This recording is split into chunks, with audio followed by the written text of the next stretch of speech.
little recap of Stonebrooke and how it came to be. My name's Mark, by the way. I don't know if I said that if you haven't been here before. But I've been in church, been a church person my entire life.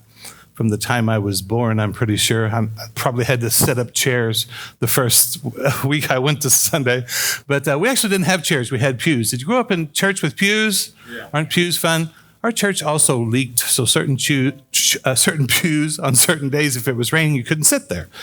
Or you could, just to make church a little more exciting, although I grew up in a Pentecostal church, so it was exciting enough. We didn't want any more things happening. But I have thought about the subject of church and Jesus for almost half a century now. I'll be 57 in February. It's just been something that burns in my heart. And oh, that's cool. My son's trying to fix something with the lights. So far, he's failing. But it's just something that has burned in my heart, something I've always wanted to do. And the bottom line is Jesus, from a very early age and ongoingly, as I've gotten older, I hate to be cliche and talk about my journey, but it really has been a journey of discovering who God is and figuring out that a lot of churches that I've been involved in, I don't know that we got God right. And I don't know that we may have done more damage than good ultimately. The lights keep getting dimmer. Is that good? That's probably not good.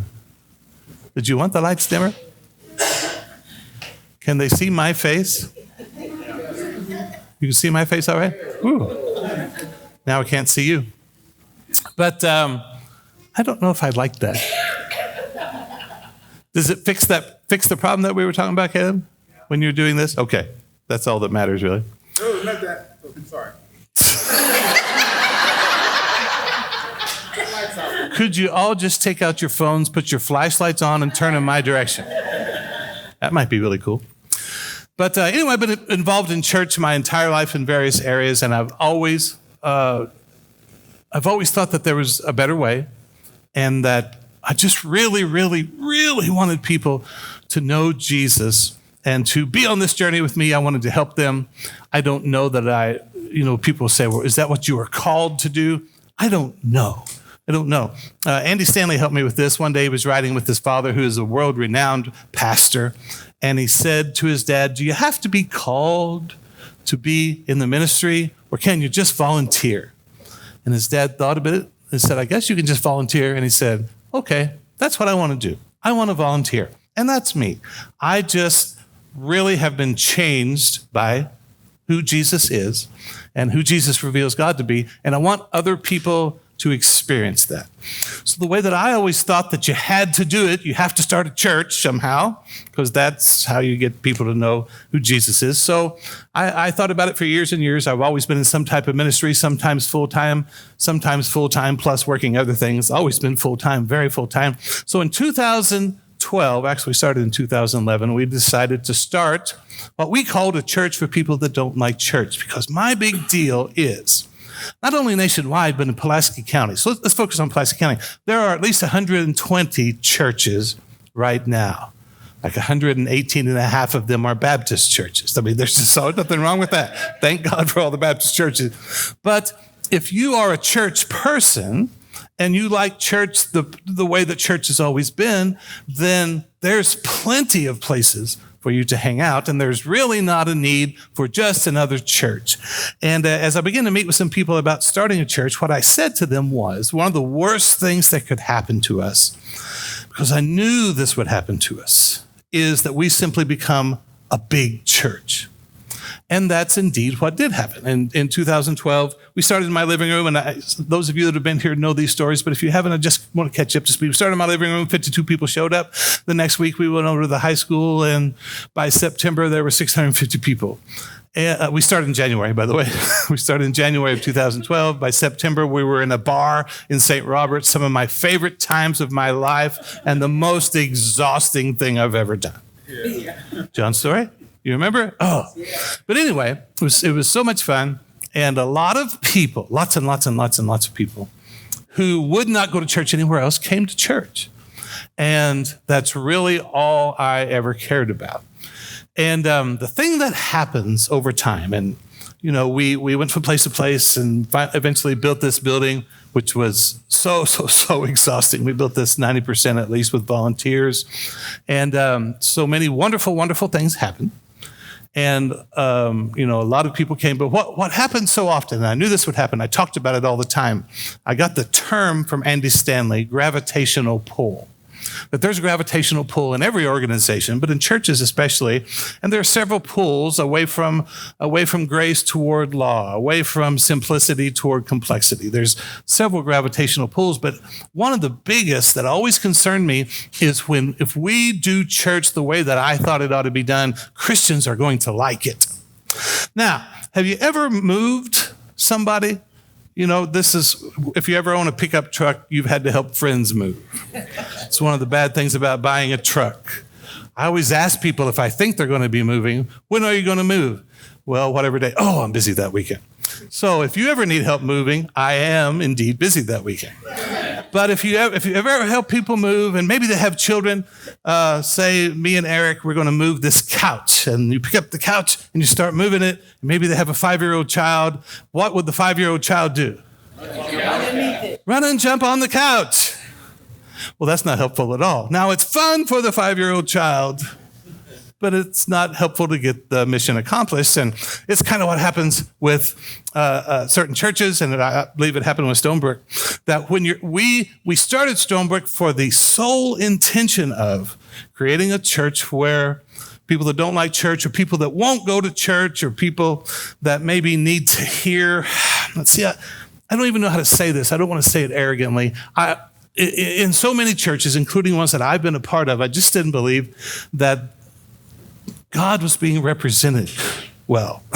Do you know what I mean? So I wanted a place people could ask any question they want, and they could figure out who Jesus is. And this was the big one, where they could be normal. It's like Jesus for normal people. One of the outstanding things that I noticed about Jesus growing up that started this journey of mine to try to figure out, is there something I'm not seeing? Is the way that we're presenting God correctly is Jesus was really, really normal.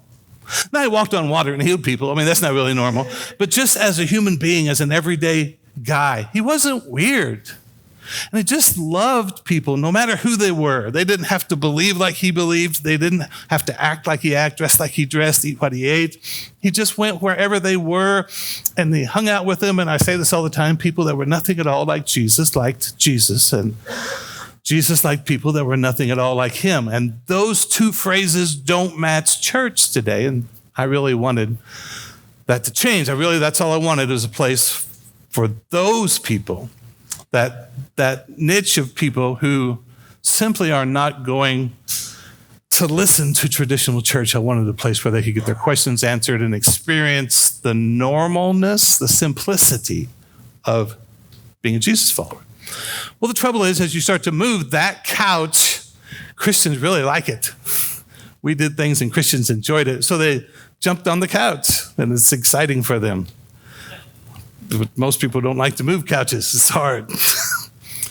So it became an exhausting thing. I wanted to share something here. This is a Facebook post that John Galloway liked the other night.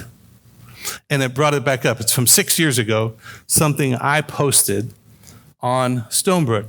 And I don't know how to get to this anymore, Joe. Oh, hang on. Well, maybe not.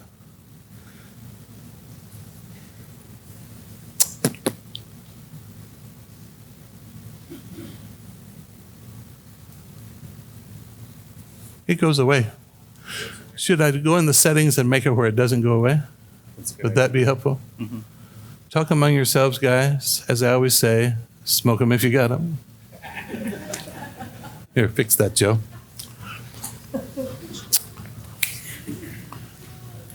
How about a hand for Joe?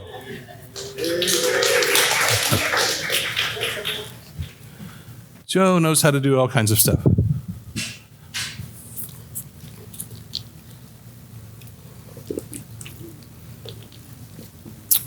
Oh, very cool.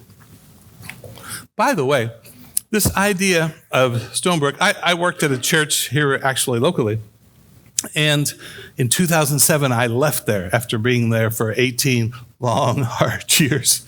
It's one of the worst experiences of my life. But I left in 2007. And for the next several years, there was just something in my heart that says there's a better way, there's a different way. And I came across this book, and this will eventually be, the title of this book will be important in what I'm trying clunkily and awkwardly to say. I came across this book called Simple Church. This is where I found out who Andy Stanley was. But, in fact, one of the things I tried to do is use sort of a model that Andy Stanley used and changed it a little bit. And it was good, and it worked, and a lot of wonderful things happened. But I keep coming back.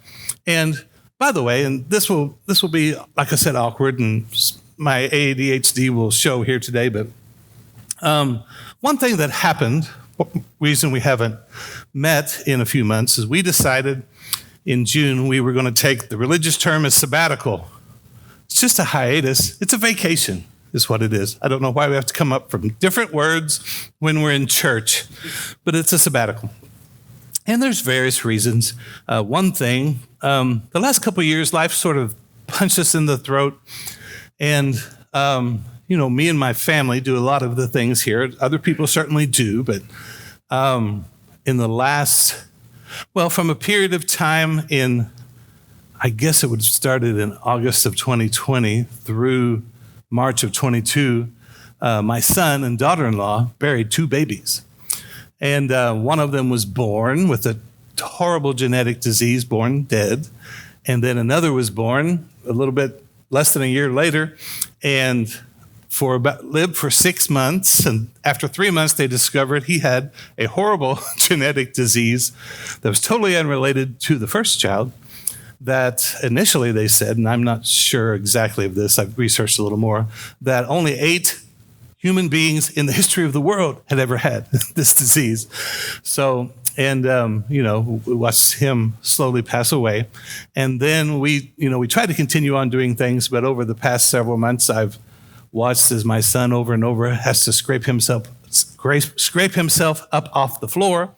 That coupled with all the things that we had tried to do with, building up Stonebrooke for 10, 11 years. And people don't realize that there was 18 years before that we worked in a construction business day and night in order to produce the resources necessarily to get this off the ground. Everything was always about getting to this. And so we just decided, hey, we're going to take a break. we need to work on us a little bit. And in all that time, and especially the last 2 or 3 years, and COVID allowed me to do this. I'd already started thinking before COVID, is the way that we are doing Stonebrooke. It's really good.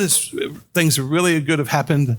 But is this, number one, what God wants? Number two, is it what I can do? Is it what my family and I can we do this? And I just wanted to share this little thing that it was a post from 2016. And so just bear with me here. Today after second service, this is me posting in our Facebook group. Today after second service, a young man came up to me and introduced himself. I later found out he is 24. He grabbed my hand, held it in both of his, looked me in the eye and said, I just needed to tell you, Stonebrooke has changed my life. Now, I can tell you hundreds and hundreds and hundreds of times where this has happened, especially, and this is the thing, and it'll make me cry. I may cry several times during this, so just get prepared.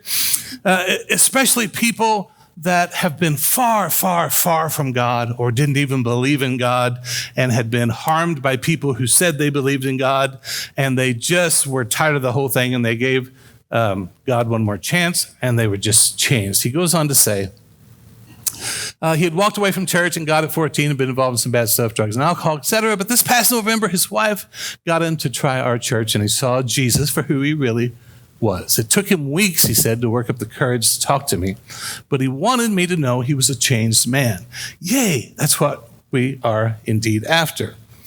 The past couple of weeks or so, I've had other men tell me similar stories that they know more about Jesus because of the past year or so than their whole life.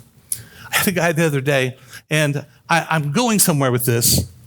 I'm not trying to brag on us. I'm not trying to brag on me. I'm just showing you that this is the whole reason anybody should do anything with Jesus is people to be changed. The guy the other day, we had this deal. It was actually for the babies that had passed away. Their birthdays are close. And so we had a pool party just to celebrate them.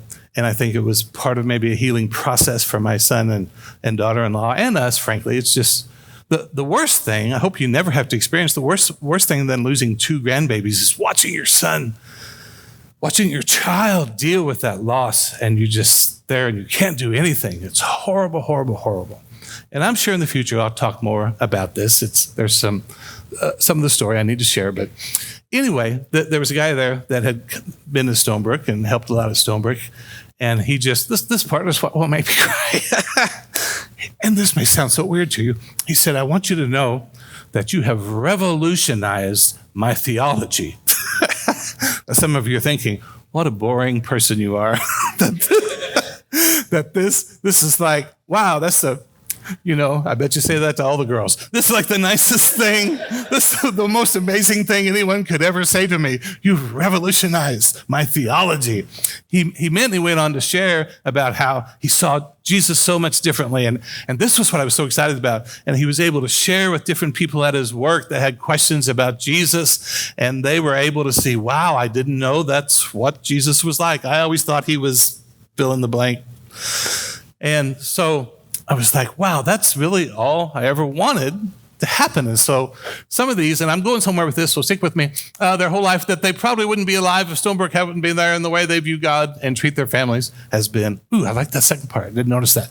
The way they view God and treat their families. If the way you view God doesn't cause you to treat your family better, you don't view him correctly. It doesn't change the way you act to people that aren't like you or people that are around you all the time. If you say you love God, but the people that know you the best kind of can't stand to be in the same room, you probably don't have a really good view of God. I could tell many more such stories. It's amazing, humbling to me. I'm in awe of God's goodness and stunned and honored at the sacrifice so many have made, and so many have. Like I just pointed to John's story. Reason why is when we were in the bar, John had to be there at 6:30 or whenever we were there to help set up everything, and it was a trailer, and it was just really hard. So many have made and continue to make just so someone can gather and get the chance to experience the message of radical love in a new way or for the first time. But then I said this, and this is really true. I really want you to get this. Stonebrooke is hard. It's really, really freaking hard, in case you didn't understand that first word. Creating something different, something revolutionary and counterculture is a seemingly insurmountable impossibility. It creates struggles and conflicts no one could predict and prepare for. The conflicts I've had with Christians because I tried to teach people who Jesus was and played AC/DC at the same time, I can't even imagine, I can't even begin to explain to you the opposition. It causes interpersonal offenses and disappointment. It causes you to question almost daily if it's really worth the enormous effort. It grinds on you physically, mentally, emotionally, and depletes your energy, your joy, your family life. Isn't this uplifting? Your resources. And sometimes it feels like your very soul has been wrung out and wasted. This must have been like a Sunday afternoon. Pastors always tell other people, other pastors, when they talk, whatever you do, don't quit on a Monday. Mondays are horrible. For so many of us who have stood long and given much and soldiered on, wondering if we would ever matter, feeling alone and sometimes deserted, the temptation to throw in the towel is and has been a constant companion. Frankly, I don't know why so many of you, and so many of you have, even those of you that aren't here, if you watch this video, so many people I can name that have given financially, time. When we were building this building, I still don't know why you're doing it. In fact, I think I mentioned this here. And I know you're exhausted, discouraged, rightfully so. Your dedication, effort's been above and beyond amazing. I'm awed and grateful. Sitting this out, giving up, just running, screaming into the woods would be justified and understood by everyone. So many times I just thought, if I would pull up a U-Haul in the middle of the night and just leave, number one, would anybody care? Number two, would anybody notice? But I'd just be gone and people would say, where'd Mark go? he went crazy and he packed up and left. It was just an amazing thing. Frankly, many days I'd be leading the way and ranting about the impossibility of it all. Like I said, Stonebrooke is just hard. But then I see that young man's face this morning. I hear the hope and appreciation in his voice that a place like this exists, and I just can't quit. Apostle Paul said, and this scripture rings in my heart, my life means nothing to me if I can't use it to share the message of who Jesus is. That's really all that I've ever wanted to do. I've never wanted to be in charge of anything. I've never wanted to lead anything. I've never wanted to start an organization, yet I've spent my life starting organizations and leading them, but I don't want to. All I want to do is share, this is what Jesus is. This is who he is. This is what he's like. I think of the earliest disciples, the sacrifice they made, and Jesus himself giving everything so I could be here today, and hope and vision give me the strength to take another step. If you're discouraged and worn out, I don't know if I need to read all this. Take a break. I'm not sharing this to make people feel guilty or coerced into doing more or going further. Take a break. Care for yourself and your family are good and right and necessary. Simply wanted to share this to let you know you're loved and appreciated more than you could ever know. By Jeannie and I, by your church family, by God himself, your sacrifice mattered and has made an impact and will continue to impact for years to come. And I believe will echo into eternity, throughout eternity. This is almost done. But most importantly, I wanted to remind you that as you give and set up chairs and wipe kids' noses and forego free time to run wire, we were building the building at the time. To run wire and connect ducts and sweep floors and paint and hammer and saw, there's a guy somewhere in our community that's given up on the possibility that God or anyone else could ever love him. He's been rejected, condemned, and is hopeless, but he's going to decide to give this Jesus thing one more chance because he heard someone say there's a weird church that's different. We won't know everything you've sacrificed and given. He won't know to make it possible. He'll never understand, but he's going to be changed forever.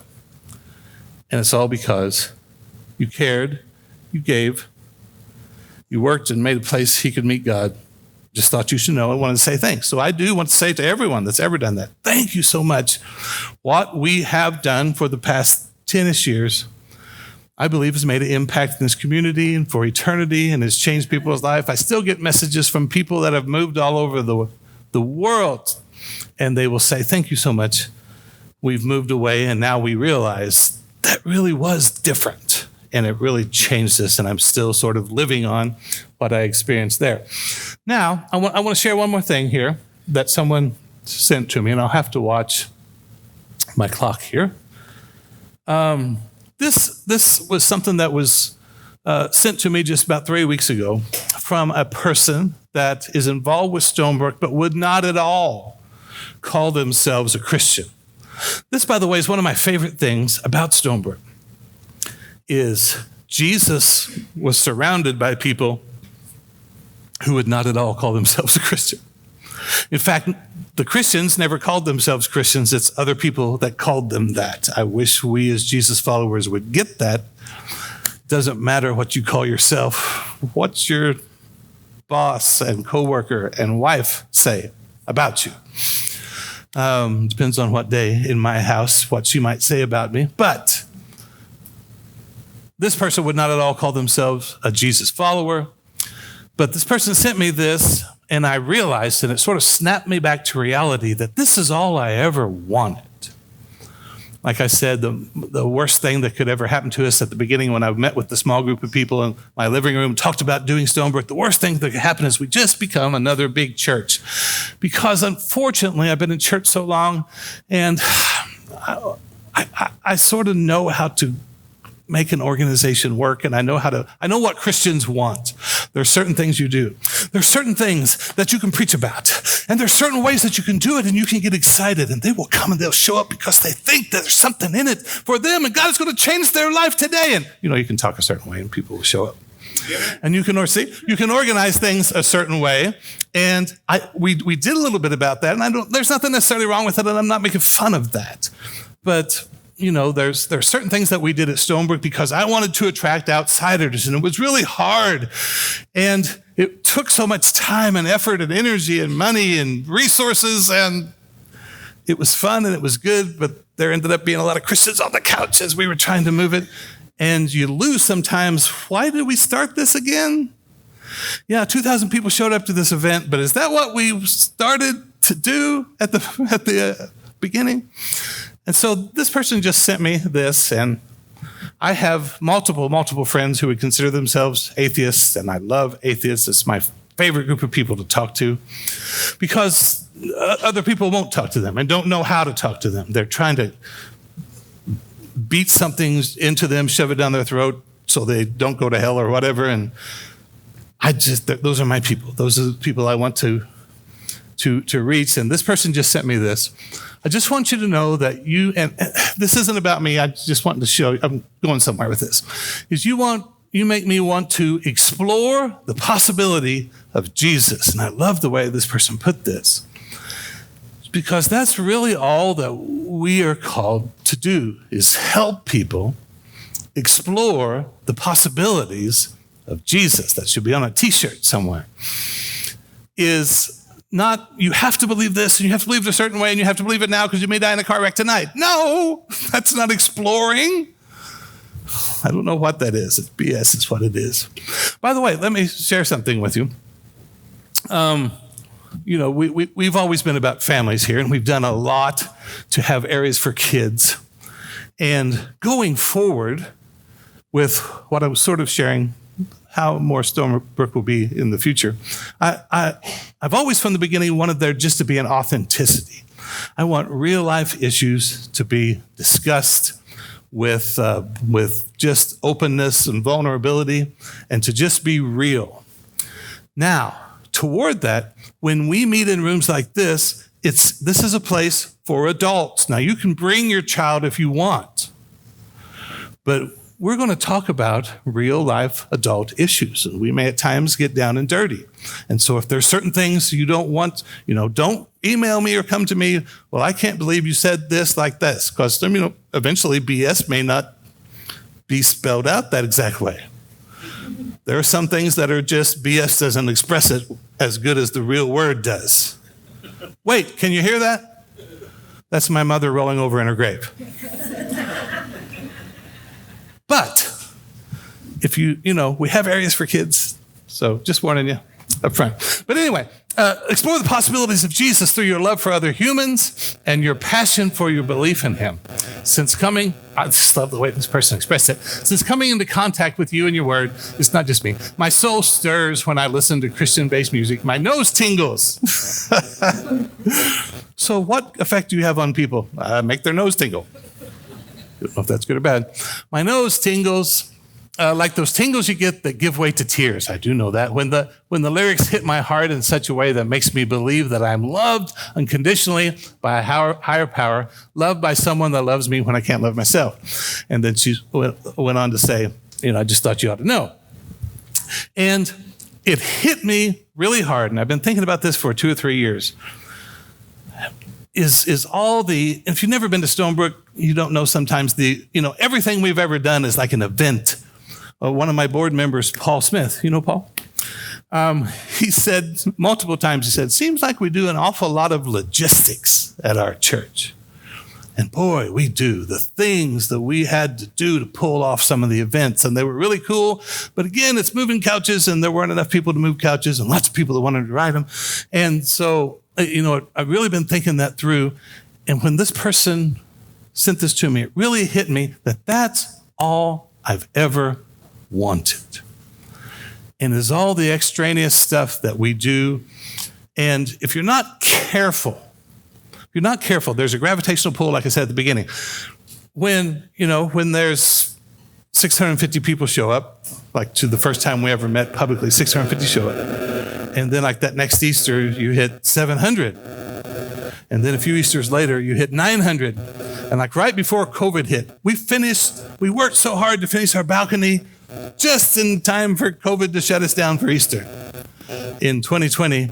But one of the biggest things on my mind was this Easter, we'll have over 1,000 people here. This is going to be awesome. But that's not what I started out to do. That's not what Jesus told us, or me specifically, to do. The only thing I have to offer, and especially as I've gotten older now, I know I'm not that old, like Eric is old. How old are you, Eric? 64. He's 64. How old are you, Brian? Don't remember. He's 70. He's 71 is what he is. I hate to do this in front of everybody. Yvonne, how old are you? We're not friends anymore. How old are you? 62. Oh, Yvonne is 62. But anyway, I began to think, and, what do I want to do with my life as I get older? And what can I offer?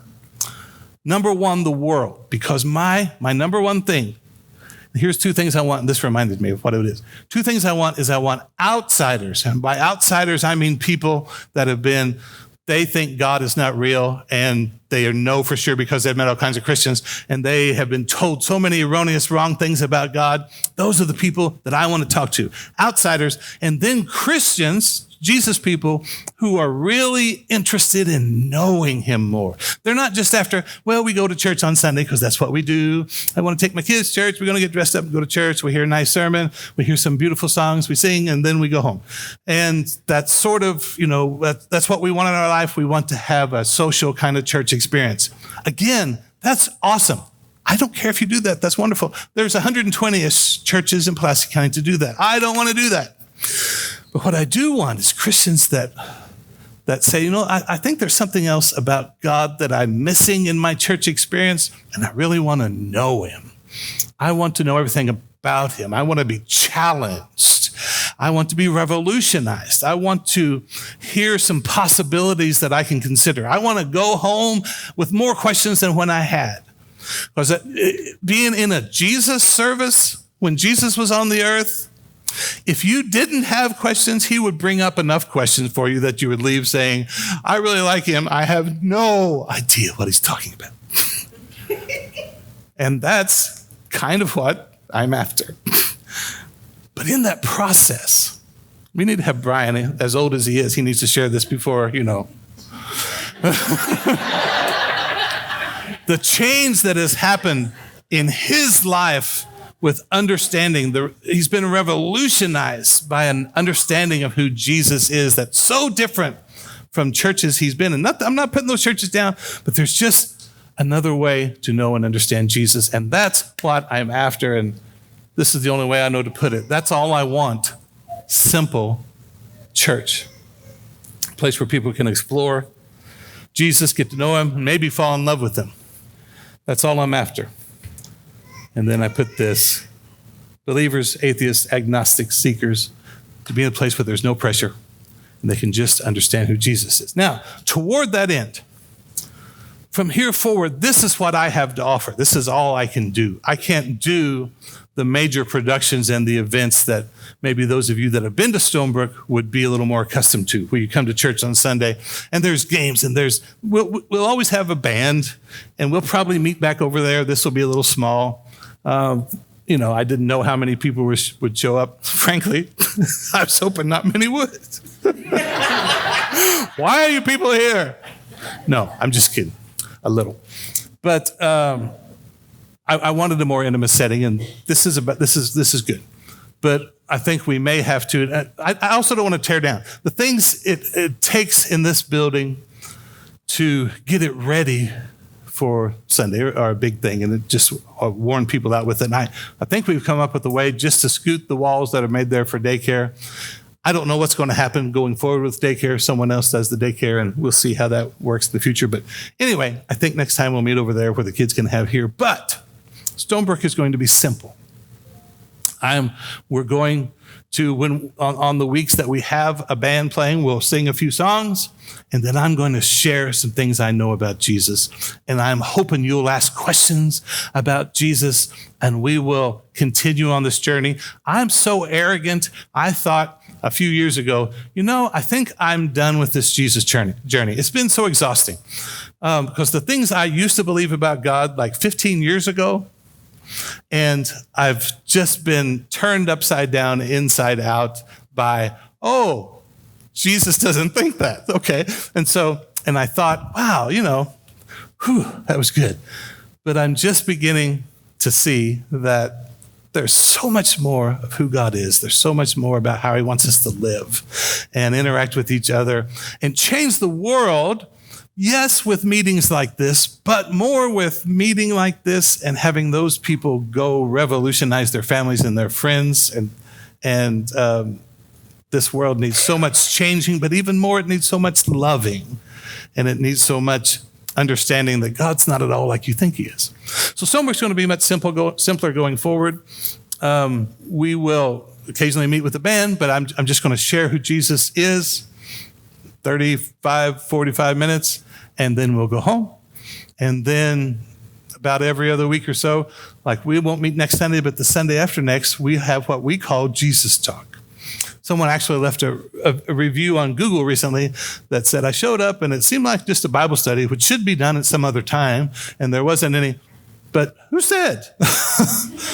When you went to hear Jesus when he was on the earth, number one, you didn't have air conditioning. You were out by the lake or in the middle of the hot sun. And there wasn't a band, and you had the disciples over in the corner arguing about which one's the best or who should have set the chairs up. And Jesus just taught. And so those are some things that we're going to do. Now, do you guys have any questions, by the way? I like it when you ask questions. How do we help carry the couch? Wow, that should be t-shirts too. T-shirt to carry the couch. For now, and this is part of this, is I'm still in this journey of figuring out what, and I'm not as concerned anymore about what church nationally should be, but just what we should be. For now, I'm trying to work through that, and I'm still trying to work through this thing with our grandbabies and my family. It really affected them. What I put my family through getting Stonebrooke up and going was hard. And then all of a sudden this hit, and they're all basically like, nope, we're not doing anything else. And I didn't know how bad, and this is something I'll eventually maybe talk some about grief, how grief operates. I'd lost both parents, and this is going to be a long way to answer your question. Don't let me forget it. I'd lost both parents, and with both of my parents, and they were older. I didn't, and still to this day, never shed a tear. It wasn't that I didn't like my parents, but they're my parents. They died. But with Alice, and then especially Mac, there are times it hits me, and like over the past several months, it's weird, like how grief manifests differently with different people at different times. Like all of a sudden, I'm so angry, and I'm yelling at a person, and I'm like, "Who are you? What is this happening? It's not this big a deal. Whatever happened, and you're acting like, we're having nuclear war or something." No, it's just it comes out of you, and I'm still trying to work through that, and. For the most part, what you can do at the moment is just show up. And, we may still need some helping kids or whatever, but we're not going to do the big thing where we have people with signs out in the parking lot. We're going to have a couple people greeting at the door, just welcoming them. You can be nice to other people that haven't been here before. That is one of the best things, is just be kind. I'm not saying you're not. I'm not answering your question. If you could just be nice to people. But, just be kind to people. Invite. This is what I wish everyone would do. Find the most non-believing person you can find. A person that just does not believe in God at all. And do your best to convince them that there actually is a place where no one cares. This person that I wrote about that sent me this message is in our band. Okay, come back. Now you're all trying to figure out who it is. Most of you are thinking, it's Joe, isn't it? It's Joe. I know it's Joe. But to convince find people that really, really do not believe in God and think you have to live a certain way, change a certain way, dress a certain way, to come to a church. No, we have atheists in our band. We have, this is all I want from a place Nobody will care what your friend looks like or what they say. If they shout out instead of amen in the middle of a service, if they shout out the F word, nobody will really care. We may shout it back. We don't. But it's not about us. And this is where sometimes people misunderstand what I'm trying to say. It's not about trying to be edgy or vulgar or whatever. It's that I really want to reach people that would be pushed away at other churches, that wouldn't be allowed in, that would experience inauthenticity. Is that a word? That there really is a place where you can just be who you are.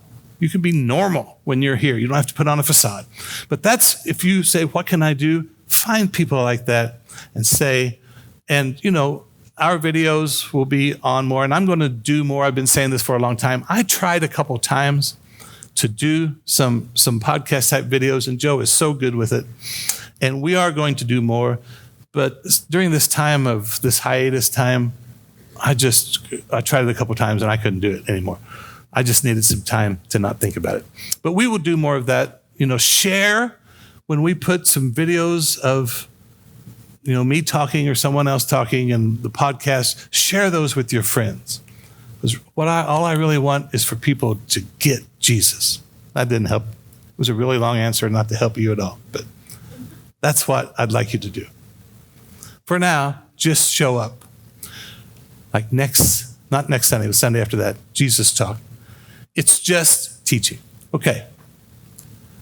Is there going to be a Halloween thing going on? Halloween happens every year. We cannot stop Halloween. Here. We won't do a big Halloween thing. I'm not saying we never will. But what I found with Stonebrooke, and this is when I started thinking about it seriously, 4 or 5 years ago it started, where we would have a big event, let's say Halloween, what do we call it, Monster Mash. And, lots and lots of people come here, and the organization and the logistics and the getting it together and cajoling and trying to and I just refuse to use guilt with people, but every now and then, Jesus died for you. Can you show up and hold a sign in the parking lot? But, trying to get all that together just with so few people. And I found this several times where it would all happen. There was really cool games, and there was a monster truck out there, and there were all kinds of people here. And as I was walking up on the stage, it hit me. I have no idea what I'm going to say. I couldn't remember what my message was. And there's different times where, because what I did over there, if you've never been here, there's 2 monitors. One tells me the slide that's currently up there. One tells me the next slide. I don't teach from notes, but I have slides so I can sort of, oh yeah, that's what I'm talking about. And maybe that wasn't working. And I was like, we've done all this. And the whole reason that I wanted to do this to begin with, share who Jesus is, it's gone. Because I'm so focused on other things. And I don't want to do that. Because before we ever started Stonebrooke, my daughter, Kristen and I, we traveled all over the country. We'd go to churches and just to see the different techniques and methods. And I'll say a little something about methods, by the way. Hold methods right there. I was actually going to teach today, but this will be fine. We'll quit here in a second. The message and the mission never, ever, ever changes. Our mission is to share the good news. Once again, we have to come up with religious names. Gospel. We have to share the gospel. This means good news. Our mission is to share the good news with everybody that we can find and to help them to become a follower. Make disciples, Jesus said. Help them to become a follower. That's our mission. And our message is everything, because Jesus said, teach them to do everything that I taught you to do. Share with them what I taught, share with them what I did. That's our mission and our message. Now, the methods may change. And the method that we used for years, I think, was a good method. But culture changes. The culture in the United States has drastically changed in the last 10 years. And I think the people that we're wanting to reach, the generation, they just want something that's very simple and someone that can explain. In fact, I watched this video one time of this person going out and asking what would be Gen Zers and maybe young millennials, what is it that you want if you want from a church? And here was the bottom line of what they said. And some of them said it exactly this way. We want them to read the passage of Scripture and then tell us what that means.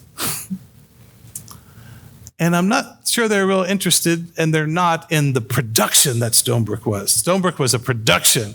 Even if you didn't like God, you could go and say, hey, it was just like a play. It was really cool. And so like at Halloween, there was all these things going on. Probably those methods will change. What else was I going to say about methods a while ago? But anyway. Oh, my daughter, we went around and we saw the different methods and things they used, and they were successful. But the thing I constantly said to her, that because we would analyze it on the ride home, and I mean we went everywhere. We would, one night, it was Saturday night, about 8 o'clock, and I said to her, you want to go to Kansas and go to church tomorrow morning? Sure. So we just got in the car and drove to Kansas to this church.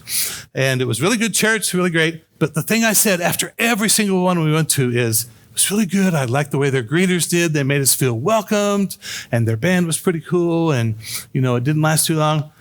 But it just felt to me like the pastor didn't have much to say. Some of you are thinking that right now, I know. But, and that is where I started noticing with me, we did this really good production, and 700 people showed up, and they all act like they had a good time. But I was talking out of my head because I noticed that these people were running around back there, and the greeters opened the doors too much right at the end when I was just getting to the good part to draw people in. And the greeters opened the doors and everybody turned around, so I lost them. And so I'm always worried about these logistics, and it just isn't what I wanted to do. So going forward, what I want to do is I want to teach people about Jesus in a real simple format. Okay? You guys have other questions? We could stay like 4 or 5 more minutes. We don't have to, though. I have this thing I was going to teach, but it'll take a long time. I have a question. You in the front. I see that hand. So are you going to do what you said? Just take each part of the Bible and just explain it and discuss it? And that's what we started to do before this hiatus thing. We were going through the book of Mark for like a year and a half, and we're in chapter 3 now. I'll try to go a little faster. Yes, that's fact. I have Mark 3. That's what I was going to talk about today. Mark 3, verse 1. We will simply go verse by verse through Mark. Then we'll go verse by verse through the book of Acts. Then I think we will go verse by verse through the book of Romans. And then just for fun and to scare the crap out of everybody, we'll go verse by verse through Revelation. Revelation is one of my favorite books, by the way, and it's not scary at all. And the reason I'm thinking about it, somebody shared a post this morning on Facebook that I've gotten so much better. Those of you that follow me on Facebook, do you notice I don't just set everyone free anymore? I don't. Oh. Anyway, I won't even talk about it. But such a wonderful book. So to answer your question, yes. We'll go verse by verse. The cool thing about going verse by verse is you can't avoid things. I heard another pastor, a friend of mine, he's doing the same thing, going through the book of Ephesians. And this morning, unfortunately for him, he's at the verse in Ephesians 5 that says, wives, submit unto your husbands. And he's like, someone help me. I don't know what to do. But you can't avoid it. So, yes, these are great questions. I'm sorry, sir, you already had one question. Go ahead. How are we financially as a church? How are we financially? We're actually in a pretty good position. We always struggled because we were always doing so much. And when I say pretty good position, I mean for the first time ever.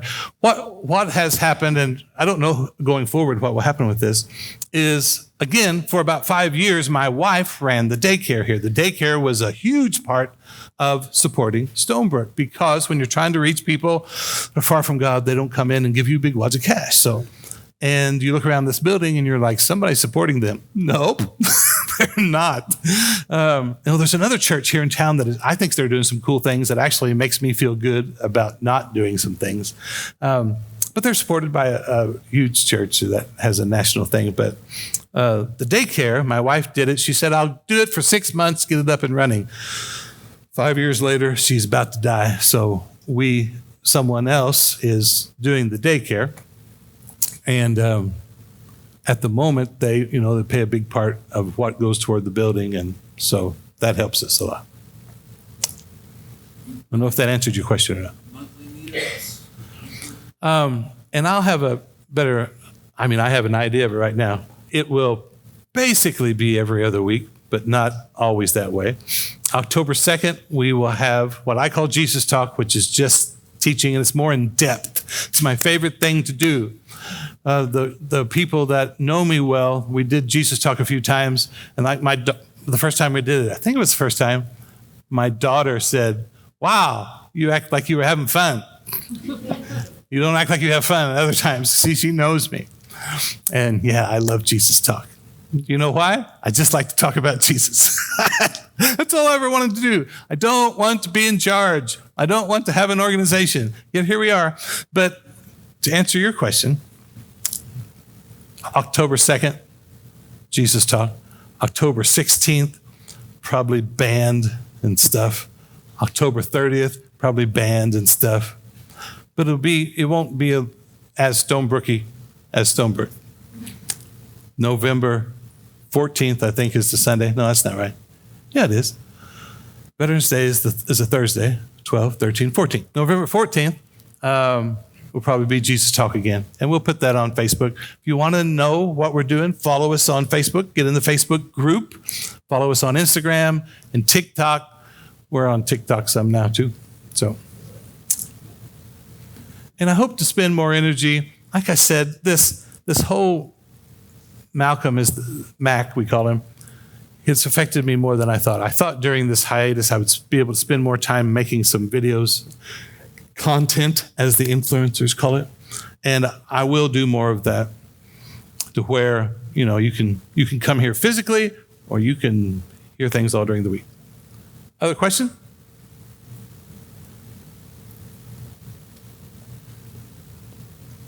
I came in late and I apologize for that. Will your whole thing today be available on Facebook or online or something? Yeah, Joe is filming it as we speak. We have a secret camera, by the way, that films all of your faces. We list your names online. No, I'm just kidding. Yes, I think tonight, maybe, if Joe can get it together. We're not going to stream live anymore. We're just going to film it, let Joe put it together and massage it, and then we'll put it on probably on Sunday evenings. Do you have Be on Facebook then? Yeah, be on Facebook, just Facebook, or on YouTube? Yeah, our website is stonebrooke.tv. And by the way, like Eric asked about finances, you can still give. We still need people to give if you want. You can go to stonebrooke.tv and give if you'd like, but there'll never be any pressure to do so. And you can go to stonebrooke.tv and you can see not only today, but things that have happened, other videos, any videos that we do will be on stonebrooke.tv. Have other questions? Okay. I'm really excited about this, but thanks for being here today. I hope you have an awesome Sunday. And if you'd come back 2 Sundays from now, we'll be in Mark chapter 3 talking about Jesus. Okay. See you guys.